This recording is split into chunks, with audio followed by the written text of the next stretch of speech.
After years of reading vanilla shoujo manga where 95% of the female leads are stupid, naive, sweet and all-forgiving, with no special talents aside from their unconditional love for the toxic and abusive male lead, the recent rise in popularity of villainous manga and manhwa has been a breath of fresh air.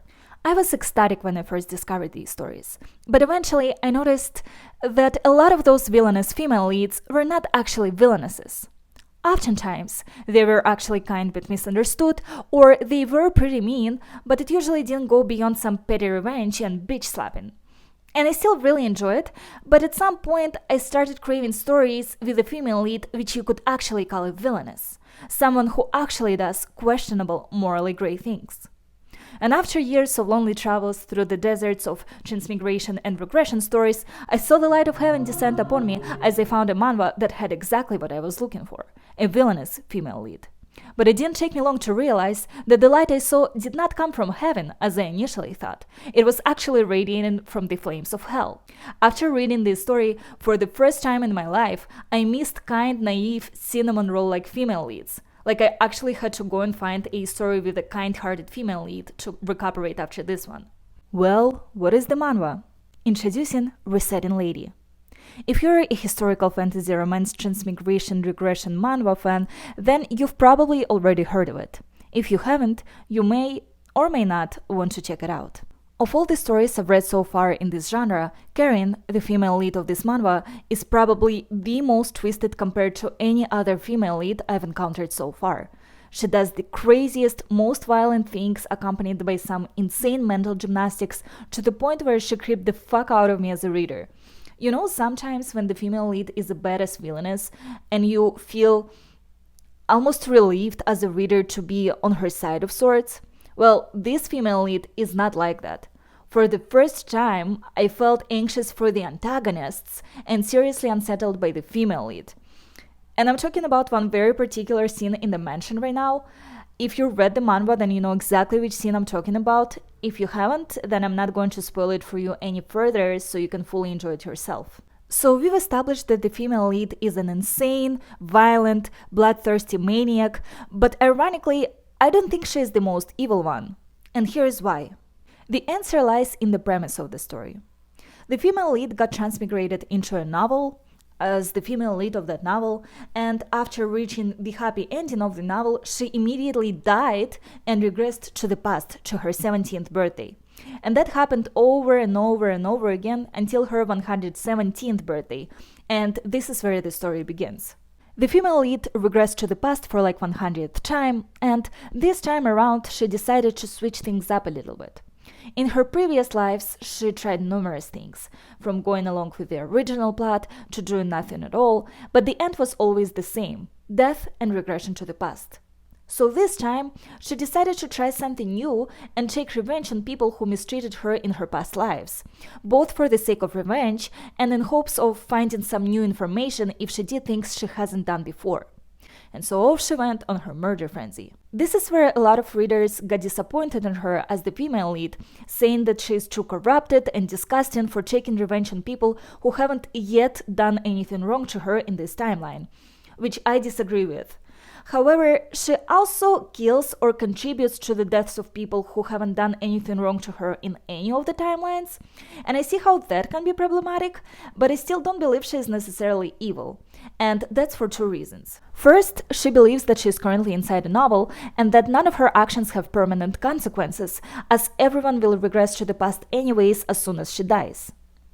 The second reason is that she is literally insane. She experienced death dozens of times, and it is not surprising that at some point all of her screws went loose. In fact, I think it would be more strange if she behaved any other way given these circumstances. She doesn't go against her moral compass because she simply doesn't have one, and in her mind she doesn't go against anybody else's moral beliefs either, as they're simply not relevant to her. And this is it. This is why I think that while the female lead is messed up, I don't think she is the most evil. While making this video, I found a couple of terms which I was not familiar with before. At first, I wanted to call the female lead immoral, but it doesn't exactly make sense as her perception of morals is not relevant to the definition. And vocabulary.com defines an immoral person as someone who intentionally goes against accepted ideas of what is right. And I think the keyword here is intentionally, which I'm not sure is the case with Karen. While her actions are definitely objectively moral if we judge them by the modern standards of morality prevalent in many developed societies, I think it would be more accurate to call the female lead herself as either unmoral or amoral. And here's how Merriam-Webster defines the two.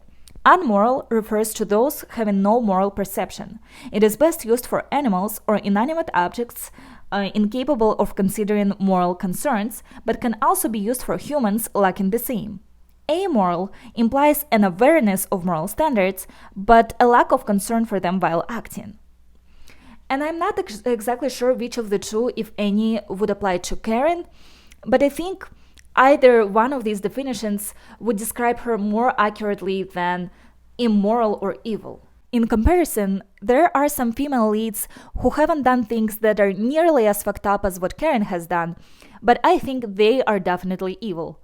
The reason being, while those female leads may and probably do have some mental problems of their own, they seem to be fully aware of the reality they exist in, as well as the consequences their actions will have on their victims. Even in the real world, criminals are treated differently depending on what their mental state is, and I think this is the case here as well. Obviously, I don't think any of these circumstances excuse Karen's actions, but I think it explains it. It doesn't help me fully understand or relate to the female lead, but it is enough for me to sympathize with her and to wish her well. I truly hope that she will get better and finds inner peace by the end of the story.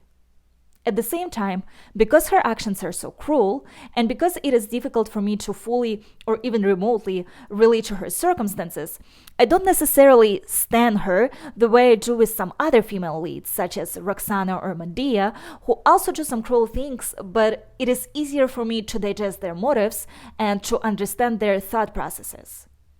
So with Karen, it is really not black and white for me.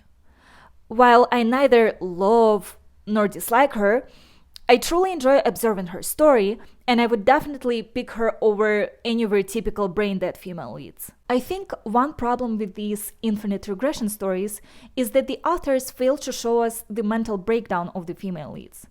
They do a great job making them crazy in the main story, but we aren't shown what they were like before they started dying and regressing. And I feel like if we got to see the female lead's personality in her first life, it would be easier for us to understand that she used to be a normal person just like us, and that currently she's actually crazy and not inherently evil.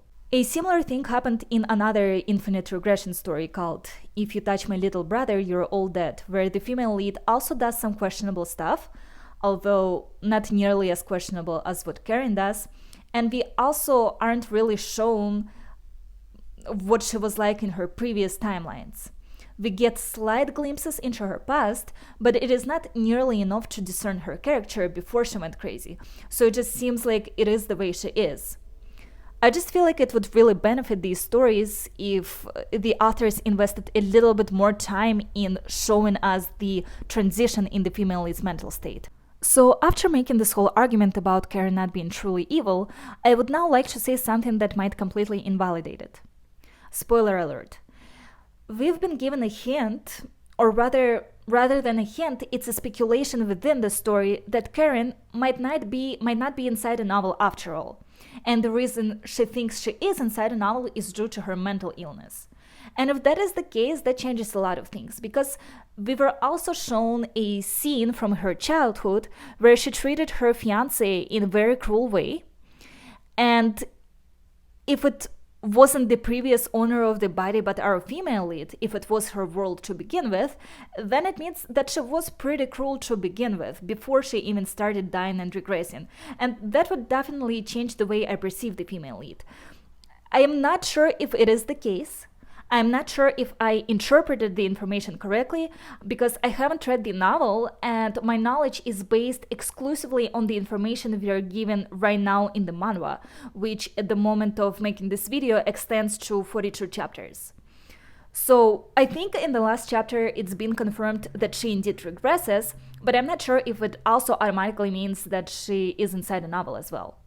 But if it is true, then the problem I described earlier, where the authors don't show us enough of the female lead's personality in her previous lives before she goes crazy, might have been intentional in this case, because it might be that Karen was like this to begin with, and the author didn't want to disclose the fact ahead of time.